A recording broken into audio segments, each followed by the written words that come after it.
দিবস আছে, দিবসগুলো গানের জ্বালা রাত্রে ঘুম হয় না। মুমিন বান্দা এশার নামাজ পড়ে ঘুমিয়ে যাবে, শেষ রাত্রে উঠবে, ও সারা রাত ঘুমই হবে না এই গানের জ্বালায়।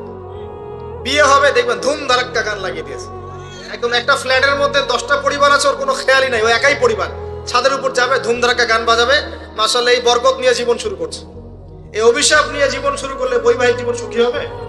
ও শয়তানের আনুগত্য দিয়ে জীবন শুরু করেছে। দেখবেন আবার এমন সময় অনেক কিছু কনসার্ট হয়, দেখবেন স্টেজে এমন ভাবে নাচানাচি করে মনে শুয়োর আর বানর নাচছে।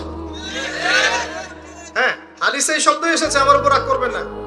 নবী সাল্লাল্লাহু আলাইহি ওয়াসাল্লাম বলেছেন, যারা এই উম্মতের মধ্যে মাদককে হালাল করে নিবে, বাদ্যযন্ত্রকে হালাল করে নিবে, এবং যারা নর্তকী নাচাবে এবং মিউজিক্যাল ইনস্ট্রুমেন্টের সাথে এদের গভীর সম্পর্ক থাকবে, একদিন সকালে আল্লাহ পাক এদেরকে বানর আর শুয়োর বানিয়ে দিবে। একদম টাটকা হাদিস, আখিরুজ জামানের হাদিস। পড়ে দেখেন আলেম ওলামাকে